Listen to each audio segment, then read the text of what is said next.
Beyond Our Control. By Randall Garrett. Chapter 1. The big building stood out at night, even among the other towering spires of Manhattan. The bright, glowing symbol on its roof attracted the attention of anyone who looked up at the night sky of New York, and from the coast of Connecticut, across Long Island Sound, the huge ball was easily visible as a shining dot of light. The symbol, as a symbol, resembled the well-known symbol of an atom. It consisted of a central globe surrounded by a swarm of swiftly moving points of light that circled the glowing sphere endlessly. It represented the Earth itself and the robot-operated artificial satellites that whirled around it. It was the trademark of circumglobal communications. But it was more than just a symbol. It was also the antenna for the powerful transmitters that kept constant contact with the satellite relay stations which, in turn, rebroadcast the TV impulses to all parts of the globe. Inside the CGC building, completely filling the upper 20 floors, were the sections of the vast electronic brain that computed and integrated the orbits of the small artificial moons and kept the communication beams linked to them. And below the brain, occupying another 4 floors, were the control and monitoring rooms, in which the TV communications of a world were selected and programmed. In Johannesburg, South Africa, the newly elected president spoke in front of a TV camera. His dark, handsome face was coldly implacable as he said, "They wanted apartheid when they were in power. We see no reason to believe they have changed their minds. They wanted apartheid, very well, they shall continue to have apartheid." His image and his voice, picked up by the camera and mic, were transmitted by cable to the beam broadcaster in the old capital of Pretoria. From there, it was broadcast generally all over South Africa. At the same time, it was relayed by tight beam to Satellite 9, which happened to be in the sky over that part of the Earth at that time. Satellite 9, in turn, relayed it to all the other satellites in line of sight. Satellite 2, over the eastern seaboard of North America, picked it up and automatically relayed it to the big antenna on top of New York's Circumglobal Communications building. There it was dehashed and cleaned up. The static noise which it had picked up in its double flight through the ionosphere was removed, the periods of fading were strengthened, and the whole communication was smoothed out and patched up. From the CGC building, it was rebroadcast over the United States. A man in Bismarck, North Dakota, looked at the three-dimensional, full-color image of the President of South Africa, listened to his clear, carefully modulated words, and said, "Serves em right, by George."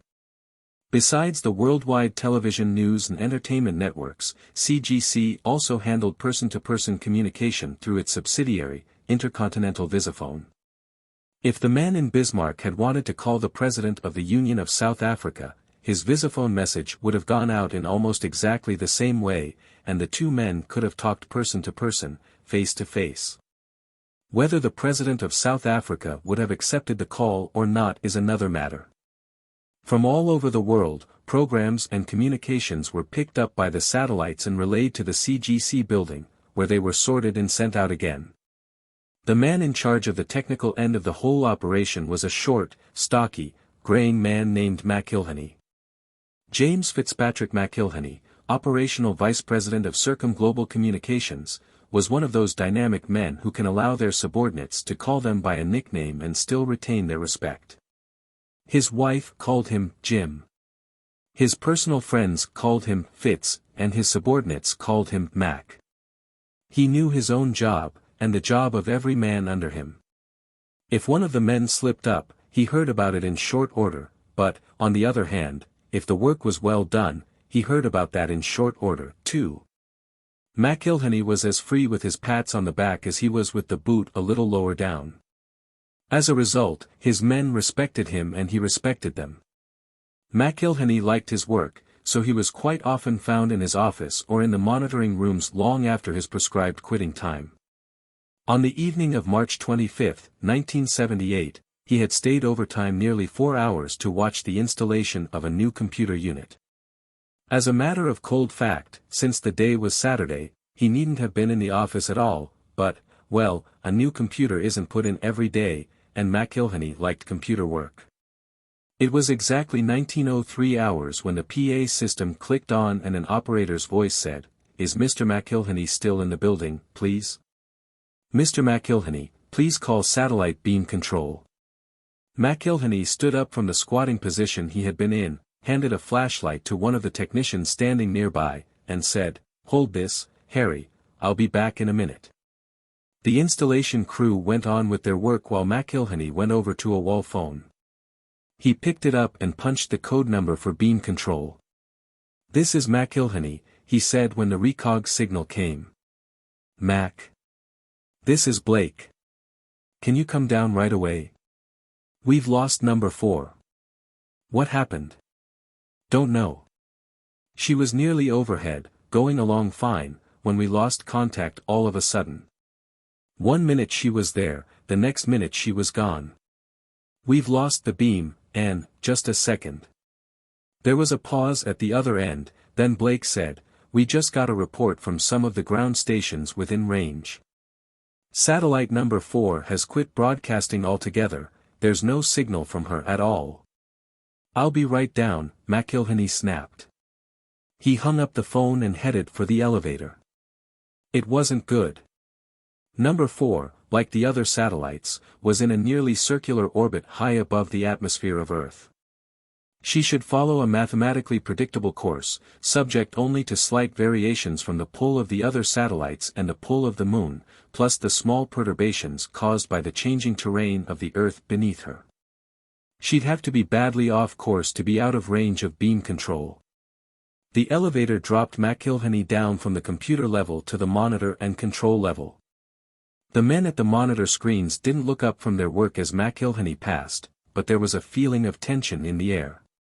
The monitors knew what had happened. To the man in Bismarck, North Dakota, or the housewife in Tampa, Florida, the disappearance of the satellite meant nothing more than a slight irritation.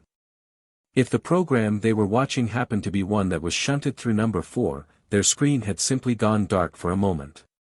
Then, with apologies for technical difficulties beyond our control, another program had been switched into the channel.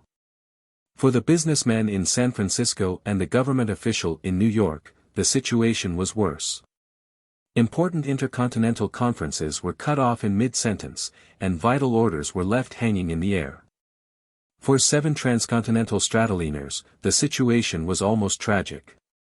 The super-fast, rocket-driven, robot-controlled ships, speeding their way through the lower ozonosphere, 15 miles above the surface of the Earth, were suddenly without the homing beams they depended upon to guide them safely to their destinations. Their beam detection instruments went into a search pattern while alarm bells shattered the quiet within. Passengers in the lounges and in the cocktail rooms looked suddenly wide-eyed. On one of the ships, there was a near panic when one fool screamed, "We're going to crash. Get parachutes." Not until the flight captain caught the hysterical passenger on the chin with a hard right uppercut and explained that everything was in good order did the passengers quiet down. He didn't worry them by explaining that there were no parachutes aboard. At 80,000 feet of altitude and a velocity of over 40 miles per minute, a parachute would be worse than useless. Each of the stratoliners had to be taken over by the flight captain and eased down manually. McIlhenny had a pretty good idea of what was going on all over the United States, and he didn't like it. He pushed open the door of the beam control section and strode in. Blake met him halfway across the room. "Nothing yet, as far as contact goes," he said. "We've heard from the spotter station in Topeka. They missed it at the same time we did, 1,702 hours, 2 seconds. McIlhenny glanced at the chronometer on the wall. The satellite had been missing for nearly 4 minutes now. "Get the Long Island Observatory. Tell M to keep an eye peeled for number 4. It ought to be out of Earth's shadow," McIlhenny ordered. "And start a sweep search with the radar. Cover the whole area. Get a prediction from the orbit division. Find the cone of greatest probability and search it carefully. Unless the damn thing just blew up, it's got to be up there somewhere." "I've already called orbits," Blake said. "I'll get Long Island on the line." He headed for the phone. McIlhenny went over to one of the control boards and looked over the instruments. He swept his eyes across them, reading them as a group, in the same way an ordinary man reads a sentence. Satellite number 4 had vanished, as far as the beam controls were concerned. Data from the electronic brain indicated that the acceleration of the satellite had been something terrific, but whether it had slowed down or speeded up was something the brain couldn't tell yet. A thin, sandy-haired man at a nearby board said, "What do you think, Mac?" "There's only one thing could have done it, Jackson," McIlhenny said. "A meteor. That's what we figured. It must have been a doozy." "Yeah. But which direction did it hit from? If it hit from the side, number 4 will be twisted around, its new orbit will be at an angle to the old one. If it overtook the satellite from behind, the additional velocity will lift it into a newer, higher orbit. If it was hit from the front, it'll be slowed down, and it may hit the atmosphere." "Not much chance of its being overtaken," Jackson said. "A meteor would have to be hitting it up at a pretty good clip to shove 4 ahead that fast." "Right," McIlhenny agreed. "And meteors just don't travel that fast in that direction." No, they don't." McIlhenny felt a sense of frustration. The satellite was gone, vanished he knew not whither. It had disappeared into some limbo which, at the moment, was beyond his reach. Until it was located, either visually or by radar, it might as well not exist. There was actually nothing further he could do until it was found. He couldn't find it himself. "What's our next contact?" he asked. "Satellite number 8. It'll be coming over the horizon in," Jackson glanced at the chronometer. "In 8 minutes, 27 seconds. We'll just have to hold on till then, I suppose." McIlhenny thought about the stratoplanes he knew were up there. "Yeah," he said tightly. "Yeah. Just wait." Chapter 2. For minutes came and went, while McIlhenny and the others smoked cigarettes and tried to maintain a certain amount of calm as they waited. At the end of the 4 minutes, the phone rang. Blake, who was nearest, answered. "Yes." "Good. Okay, thanks, Dr. Vanner." He cradled the receiver and turned to McIlhenny. "The observatory. They've spotted number 4. She's slowed way down and dropped. They're feeding the orbit figures to Orbit's division now, by teletype. She evidently hit a fast meteor, head on." McIlhenny nodded.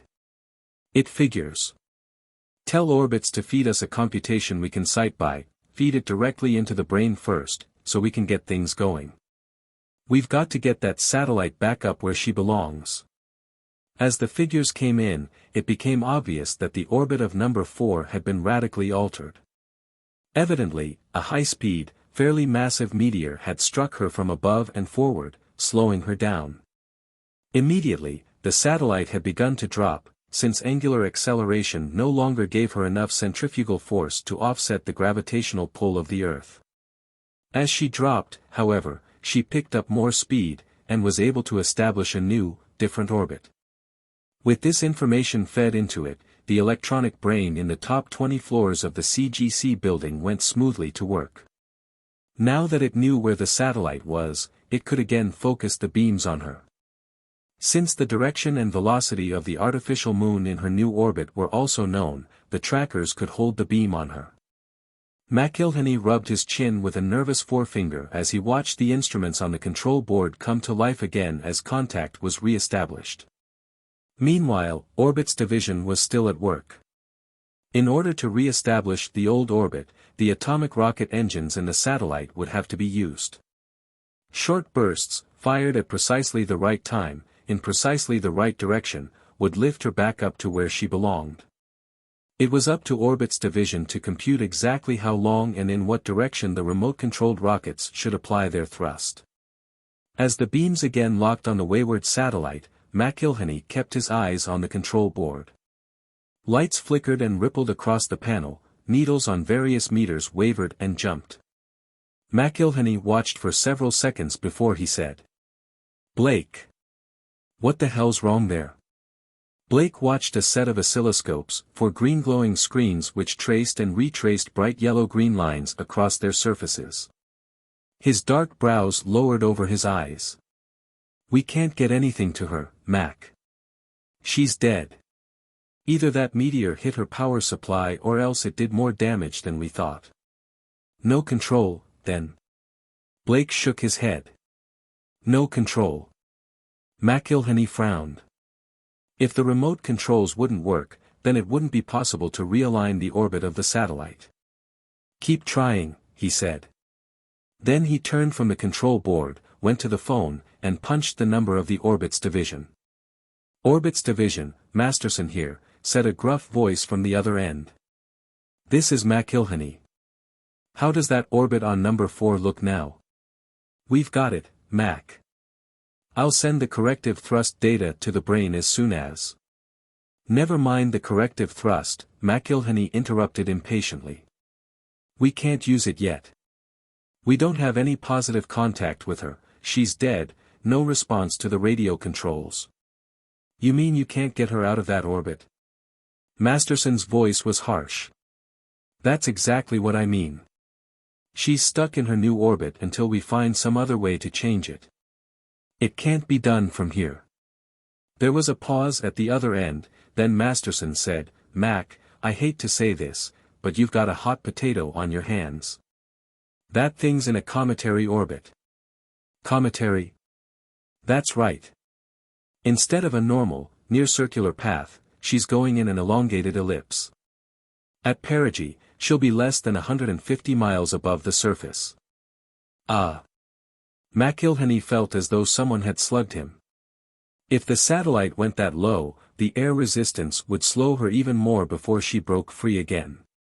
Each successive passage through the atmosphere would slow her more and more until she finally fell to Earth.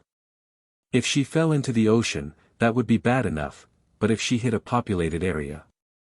Fortunately, by that time her velocity would be considerably cut down. If she were to hit the atmosphere with her present velocity, the shock wave alone would be disastrous. "Okay," said McIlhenny at last. "Notify every observatory within sight range of her orbit. Keep a check on her every foot of the way. We'll have to send up a drone." "Right." There was a subdued click as Masterson hung up. McIlhenny turned. Blake was standing beside him. "I've got White Sands on the line, Mac." McIlhenny flashed an appreciative grin. "Thanks, Blake." He went to Blake's office and closed the door. In the screen of the visiphone, he saw the face of Paul Locke, of Commercial Rockets Incorporated, White Sands. "How's it going, Mac?" Locke asked. "I understand you're having trouble with number 4. "It's worse than just trouble, Paul," McIlhenny told him. He carefully explained what had happened. Locke nodded. "Looks rough. What do you figure on doing? How much will it cost me to rent one of your RJ-37 jobs with a drone robot in it? Fully fueled?" Locke thought a moment, then named a figure. "That's pretty steep," McIlhenny objected. Locke spread his hands. "Actually, it's just a guess, but I'm pretty sure we won't be able to get insurance on her for something like this." "What do you plan to do?" "I want to take an RJ-37 up there to number 4 and use it to put the satellite back in a safe orbit. It'll have to be done quickly or we'll lose the satellite and a few thousand square miles of Earth." Locke paused again, turning the idea over in his mind. McIlhenny said nothing, he knew how the mind of Paul Locke worked. Finally, Locke said, "Tell you what, get the government to underwrite the insurance, and we'll give you the RJ-37 at cost." "Fair enough." McIlhenny nodded. "Get her ready. If the president won't okay the insurance, we'll have to pay the extra tariff. We absolutely can't afford to lose that satellite." "It'll be ready in half an hour," Locke promised as he cut off. McIlhenny began punching the code numbers for Washington, but the phone rang before he was through. Pure luck, McIlhenny thought to himself as the president's face came onto the screen. "Evening, Fitz," said the President of the United States. "Good evening, Mr. President. Fitz, I understand you're having a little trouble with one of your satellites. The Naval Observatory tells me it's in a collision orbit of some kind. Where will it come down? McIlhenny shrugged. I don't know, sir. It'll depend on how much resistance it offers to the atmosphere at that altitude, and that will depend on how badly it was torn up by the meteor. I see. What do you propose to do? I'm going to try to get one of Commercial's RJ-37s up there to put her back on course. I don't want to lose a $12 million space station. I can understand that, but, the president looked off his screen suddenly as though someone had attracted his attention. Hold the line a minute, Fitz, he said. And the screen went blank. McIlhenny waited. When the president came back, he wore a frown on his face. The French government has been informed of what has happened. They want to know what we intend to do. Did you tell them, sir? Not yet, but I will. But there are going to be other governments interested pretty quickly. Nobody wants something like that falling down on their heads. We may have to send up a hydrogen bomb and blow it out of existence if you can't get it back into a safe orbit. I know. He paused. Mr. President, I have an idea. Suppose we load the RJ-37 with a thermonuclear warhead. If we can't change the orbit of the satellite, we'll blast her. A slow grin spread across the face of the chief executive. Very neat, Fitz. It'll also mean the government will have to underwrite the full insurance cost of the RJ-37 if you have to detonate the bomb. McIlhenny grinned back. It will, at that. But don't worry, Mr. President. I won't set off the warhead unless I absolutely have to. I want to save that satellite, not destroy it. All right, Fitz. I'll call White Sands and authorize the whole project. And I'll try to keep the foreign governments happy. Fine, sir. We'll know more after her first passage through perigee. If her orbit changes too much, I'll leave it up to you, Fitz. Good luck. The special controls for remote operation of the RJ-37 were in a room just off the main monitors. It was set up just like the control cockpit of the ship itself, with all the instruments in their proper places. If a pilot moved a control knob here, the same knob would move the same amount in the ship. Instead of the heavy paraglass window in the nose of the ship, the control room in the CGC building had a wide, three-dimensional color TV screen. It gave the illusion of actually being in the ship. The remote control cockpit was occupied by a space service officer, a Major Hammaker, who had been ordered up from a tour of inspection at the Brooklyn Navy Yard. He was a square-faced, clear-eyed, prematurely graying man in his early 30s. McIlhenny was relieved when he saw the major. The officer looked as though he could do the job. McIlhenny had wanted to use one of the company pilots, but the president had vetoed that idea. If the ship was going to be insured by the government, then piloting it would be the government's job, too. It had been nearly an hour, now, since the accident which had disabled satellite number 4. She had been carefully tracked by several observatories across the face of the Earth, and the figures had been carefully checked and rechecked. Lower and lower the satellite dropped, as it spun around Earth in its elongated orbit. At 150 miles altitude, the air is thin, thinner than the air in any but the very best vacuum tubes. But it is still dense enough to slow down anything traveling as fast as the satellite. The slight friction would be enough to alter the course of the flying moon. Major Hammaker sat in the control chair, his hat off and his sleeves rolled up. As soon as the satellite started up again and her new orbit stabilized, the major would take off the RJ-37 and guide it to number 4. The men waited tensely. McIlhenny gnawed impatiently at the stem of his pipe, which had gone dead minutes before without his noticing it. They waited. Very soon, now, number 4 would hit perigee. It never did. The observatories saw what happened. As the satellite came lower and lower, it looked as though it were following a perfectly normal path. Then, quite suddenly, there was a flare of light from beneath her. She leaped up again, under the driving thrust of her underjets. Number 4 had, somehow, changed her own orbit before the tenuous atmosphere could even begin to drag her down. Chapter 3. After a few short bursts which lifted the satellite up into a higher orbit, the jet stopped. The artificial moon went on coasting innocently around the Earth. "Well, I'll be damned," said McIlhenny softly. The others, either silently or verbally, agreed with him. "Get a reading on that new orbit," McIlhenny snapped after a moment. Blake was already on the telephone. McIlhenny turned to Major Hammaker. "Be ready to take that bird up as soon as we get orbital readings and bearings. There's something screwy as hell going on up there, and I want to find out what it is.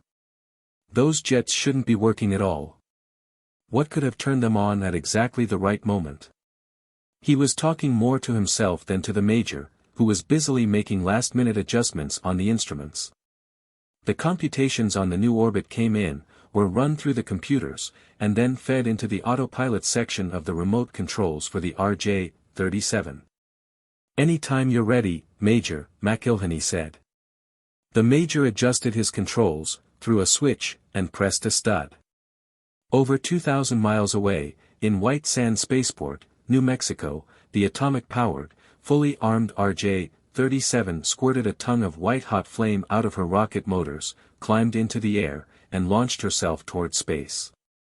Over Major Hammaker's shoulder, McIlhenny and Blake watched the screen that showed the scene from the forward port of the space rocket.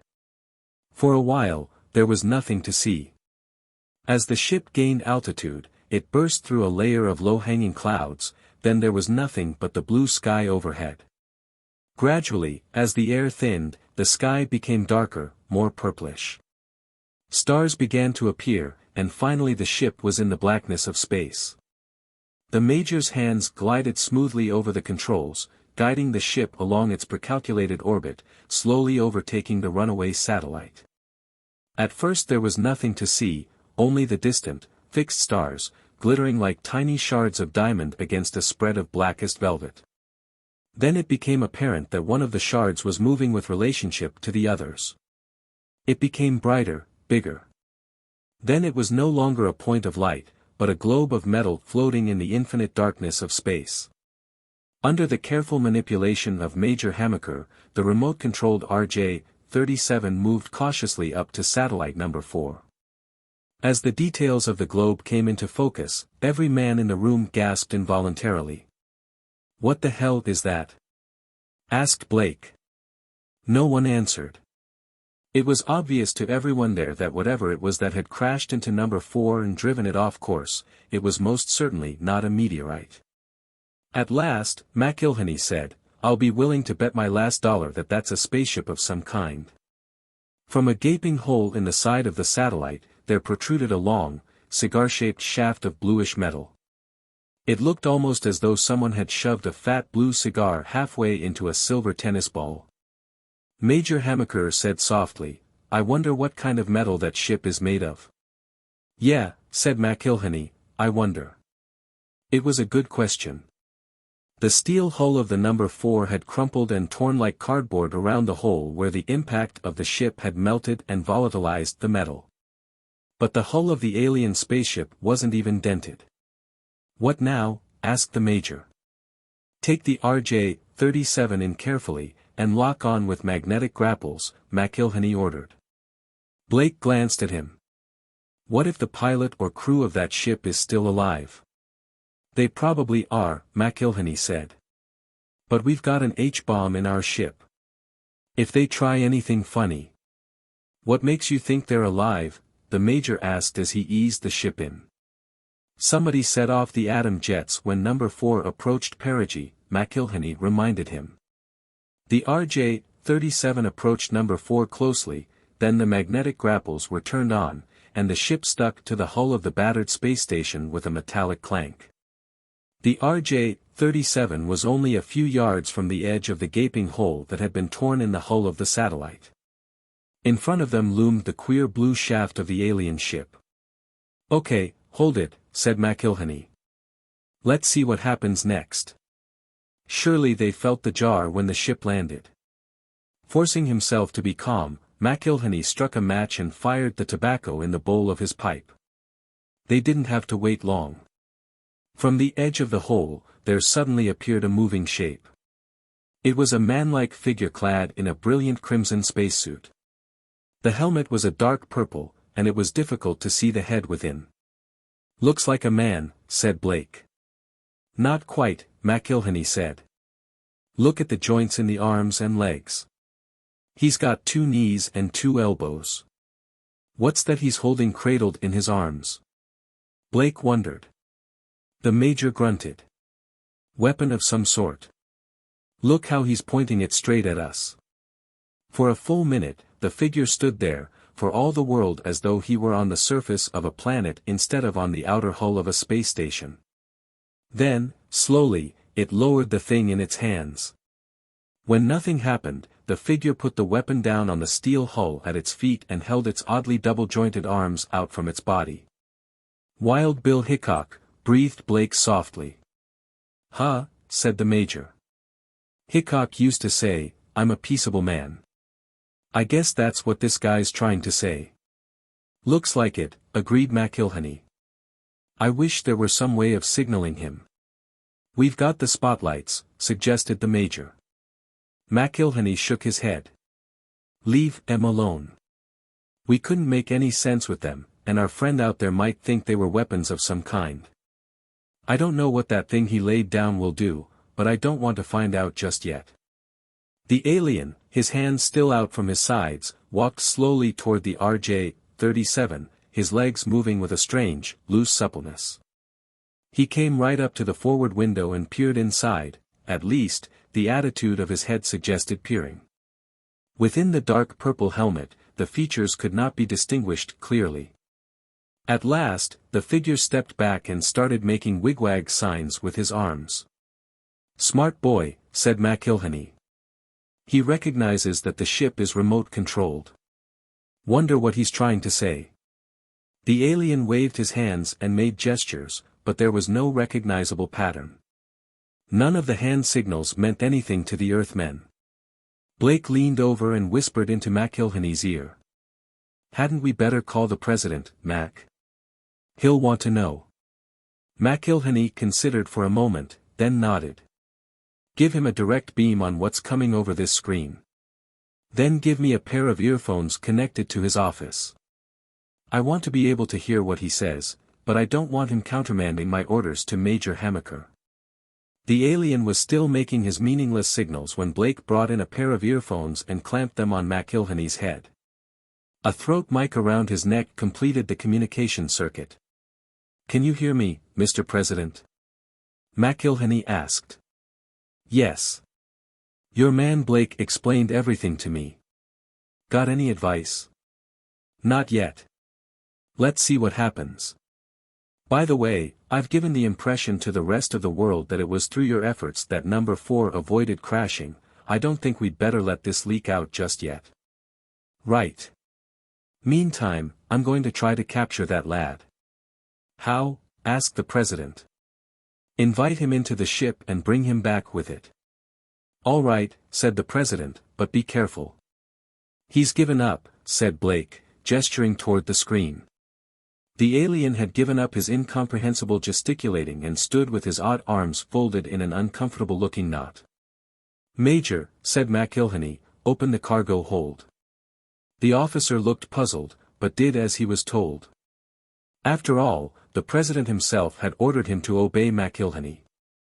He touched a button on one side of the control panel. After 4 or 5 seconds, a light came on above it, indicating that the cargo hold of the RJ-37 was open. The alien evidently saw the door swing inward. He hesitated for a moment, then went around to the side of the ship, out of range of the TV camera. But he didn't go inside immediately. McIlhenny hadn't expected him to. The alien couldn't be that stupid. After perhaps half a minute, the alien figure reappeared and strode deliberately back to his own ship.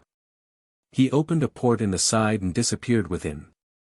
Then, quite suddenly, the screen went blank. "What happened?" snapped McIlhenny. Blake, who had been watching the beam control instruments, said, "I don't know how he's done it, but he's managed to jam our radio beam. We're not getting any signal through." The president's voice crackled in McIlhenny's ears. "Fitz. Detonate that bomb. We can't take any chances." McIlhenny half grinned. "Major," he said, "set off the H-bomb." The major pressed a red button on the control panel. 20 minutes later, the screen came on again, showing the same scene as before. No one was surprised. By then, reports had come in that the satellite was still visible, still in its orbit. The H-bomb had failed to go off. The signal had never reached the detonation device. The alien was standing in front of the camera, holding a large piece of mechanism in his hands. On Earth, the thing would have been almost too heavy to lift, but the gravitational pull of satellite number 4 was almost negligible. "He's got the H-bomb." McIlhenny recognized the president's voice in his ears.